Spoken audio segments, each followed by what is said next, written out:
Hi everyone, and welcome to our video on the universal set and set operations. So the universal set is the set of everything in consideration. So it's just whatever we're kind of looking at in the problem. And so it's usually just given to us. So on this problem, they say let the universal set U, and they usually use U for the universal set.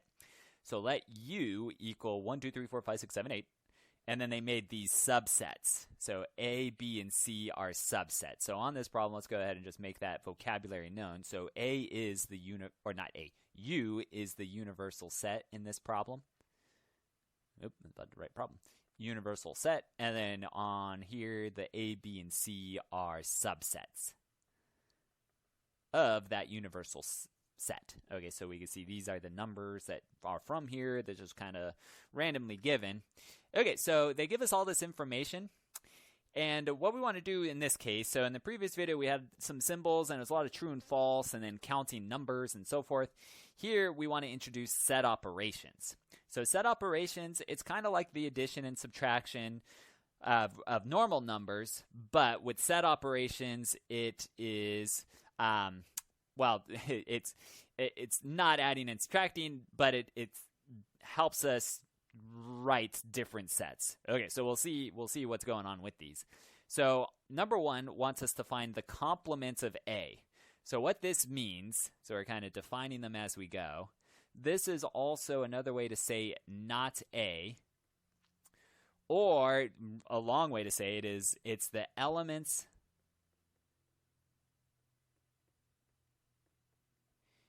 in U that are not A. Okay, so this is kind of the longest way to say it. So the complement of A, these are two other ways to state it. So what I'm going to do, let's write this one the long way first, and let's also show the notation for it. So the way that we write the complement of A, its notation is, so those little dots were random, sorry. Its notation is A with a little apostrophe type thing. They often say that as A prime. Okay, so one more. A prime is one way to say that. Okay, so not A, the complement of A prime. A prime is all the same thing. Okay, anyway, so to get the complement of A, here's what I'm going to do the long way for this problem. I'm going to just go ahead and write all the elements in U for now. So there was all the elements of U. And then I want to look back at my original A. So original A had 2, 4, 6, 8. So I want to take those out. So I want to say goodbye to 2, 4, 6, and 8. Okay, but we wouldn't leave it like this. It's like kind of how we have to reduce things in math. Let's clean it up. So our final answer is 1, 3, 5, 7. There we go. Okay, so those were the elements that were in U that are not in A. So it's just getting rid of the ones that were in A. Okay, and you don't have to do it the long way like this. I just wanted to show it. So if you can see, okay, I need to get rid of those and write in one step, I mean, that's fine. Okay, so on number 2, it wants us to find the complement of B. Okay, so the complement of B, for one more time, especially since I can list it, 1, 2, 3, 4, 5, 6, 7, 8. So when I say I can list it without too much time, it took a couple seconds. Now I'm going to look at my original B here, 2, 3, 5, 7. And I want those gone. So 2, 3, 5, 7. So those are gone. And so my final answer, cleaning it up, would be 1, 4, 6, 8. There we go. Okay, so that's the complement. Okay, so that's one of the operations that we use on it. We have the complement of B. Okay, and let's see these other ones. So I have them in words, and then we have it in the symbols. Okay, so the union of the sets. So the union of the sets. This is the way that we can say it. So A or B is the union of the sets. And the symbol is that kind of U curvy looking thing. So that's what this looks like. And the union of the two sets is all of the elements in both sets. So just grouping all the elements in both sets.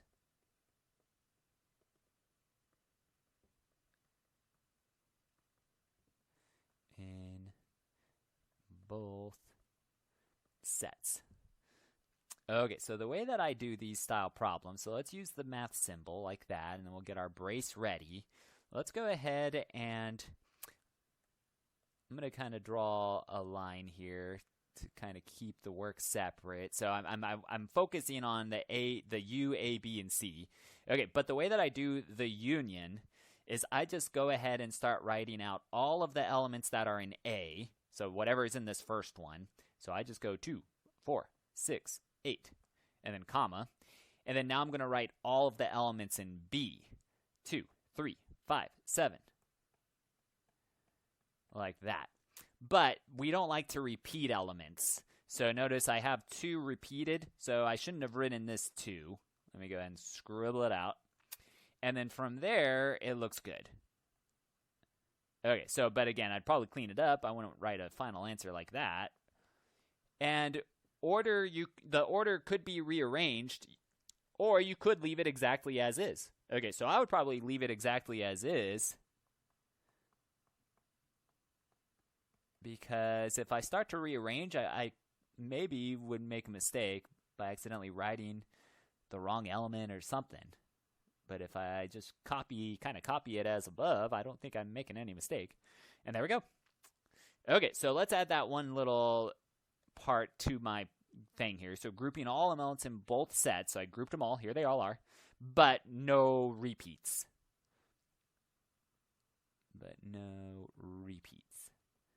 And so what I mean by that is like what we did there where I had 2 repeated. I wanted that gone. I don't want that. We don't do that with sets. We only list it one time. Okay, so for number 4 here, it wants the union A or C. Okay, so we've got A or C. So again, and you could put that in words, A or C. Oop, my equal got weird. Okay, so this is A or C. All right, well, I'm going to do my same strategy that I did before.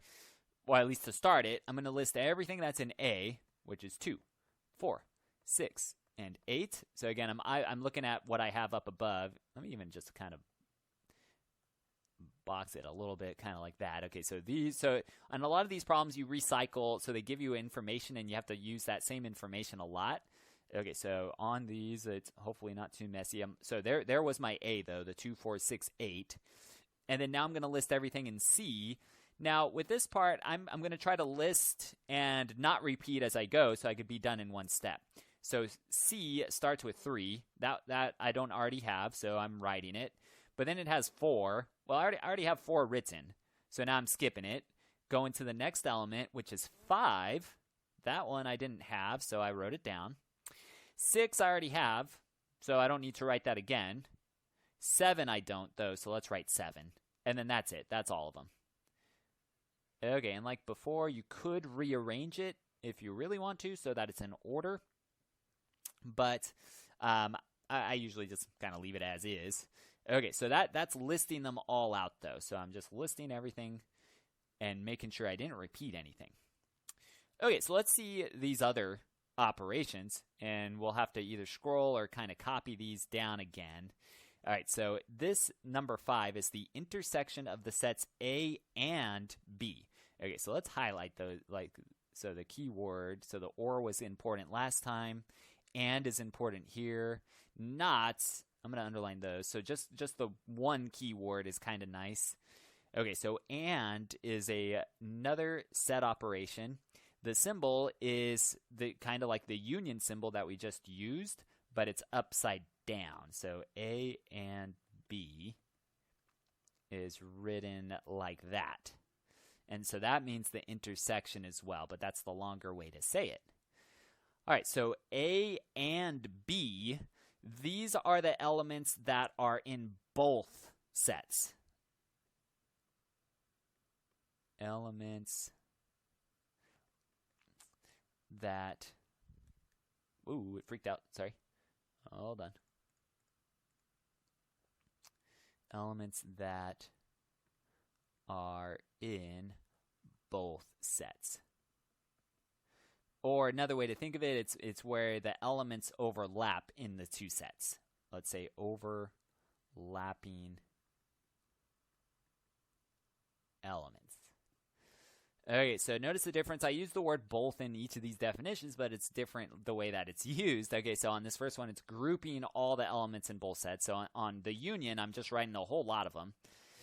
For the intersection, I need to make sure that they are in both and then take the ones that are in common. So the elements that, how about I put that word? The elements that are in common.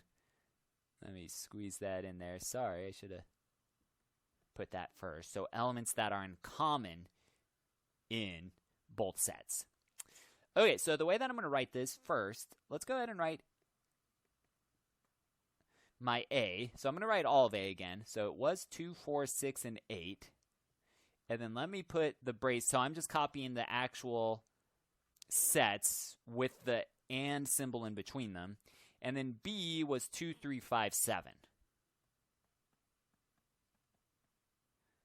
Okay, so now I want to go through these. I'm gonna use my purple and say, well, where are they in common? Well, 2 would be in common, but then that's it.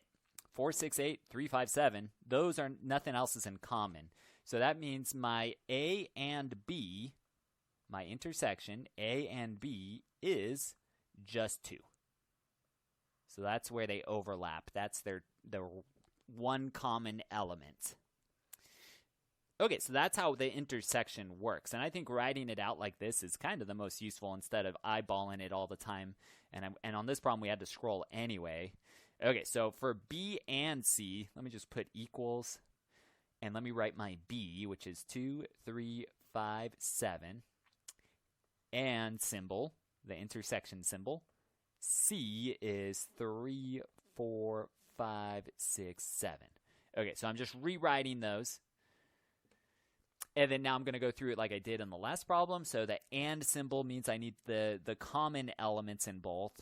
Well, 3's in common, 5's in common, and 7 is in common. Okay, so 2, 4, and 6 have nothing in common, so those are not the same. So that means they're out. And so our final answer here, B and C, is 3, 5, 7.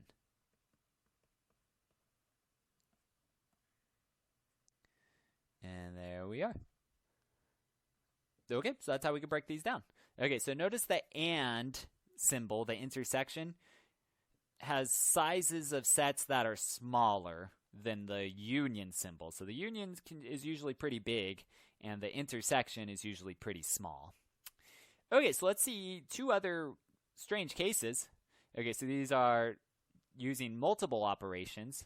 Okay, so here we've got in words, it's like the A and B, and then we see the not symbol. So it's like the complement of the intersection of A and B. All right, well, anyway, the way we're going to break this down, let's go ahead and just rewrite it so we have more room. But the first thing I'm going to do is, well, let me use my colors. I'm going to just do this part first. Let's get that going. Okay, so just like before, let me go ahead and write out my 2. Oh, actually, okay, so here's where I'm going to recycle some of the work. Okay, so in my blue here, so this in the blue, notice that that's right above. Okay, so I already found that, so that's why I stopped and said, all right, well, I already have that answer. So I'm just going to copy that right now and say, all right, that's my current A and B, but I need not that. Okay, so not. So what this is basically saying at this point is saying, I want all of you, but not 2. Okay, so everything that's in U, that's not 2. So I'm just going to go ahead and write that out right now and say, well, I can just skip 2. I don't want that one. And write everything else that was in that universal set. Okay, so this is that final answer there. Okay, so it's everything except 2.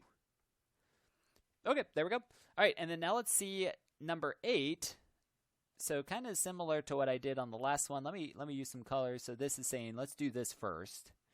Okay, so A union C. I think I already had that too. Yeah, number 4.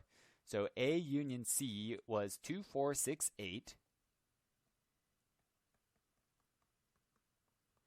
And then 3, 5, 7. There we go. And let's do and then it's saying not B. Let me go ahead and copy B down. So B is 2, 3, 5, 7. But I need to make sure I'm doing the not portion. Let me put it in purple. Okay, so that's what I want to do right here. So I want not B. Okay, so well, let me at least write. I'm going to write this again back in black ink though. 2, 4, 6, 8, 3, 5, 7. And then let's get our and symbol, and let's do the not of this. So not 2, 3, 5, 7 from the universal set. Okay, so let's write that in. Okay, so 1 would still be included, and then not 2, not 3, 4 is included, and then not 5, 6 those included, not 7, but then our universal set stops at 8. So it's 1, 4, 6, 8. I think we also had that too. Yeah, it was up there. So that was our not B. 1, 4, 6, and 8. Okay, so now that we have these two sets ready, let me use purple again and look and see what we have. Often with the and symbol, it's easier to look at the set that has fewer elements and then compare it with the set that has more. So for instance, if I do that, I'm going to start on this right side and say, all right, I'm looking at 1. Notice there's no 1 on the left side. Okay, so that means I can move on. Let's move on to 4. 4 has a common element. There it is. So does 6. There's that one. And so does 8. Okay, but that's it. 1, 3, 5, 7, 2. Okay, so nothing in common. Okay, so what is currently circled will be, let me put equals. There we go. So this will be our final answer to that set. Okay, so this is some random subset of the original universal set, but we did our operations. So these are our set operations, the union, the not, and the intersection to get those. Okay, so there they are. We'll be done with this video now, but there's more practice. Okay, so and these are harder. Okay, so if these were easy, that's awesome. If they weren't, well, these should still help. Okay, so if it was easy, these would challenge you. If they were hard, well, these should still help. Okay, so it's a little strange. Okay, but you could also, if these were really tricky, you can try to go back and review or rewind, and hopefully that helps. I don't know. Okay, or you could just send me an email. So if you do have questions, let me know. Otherwise, thanks for watching.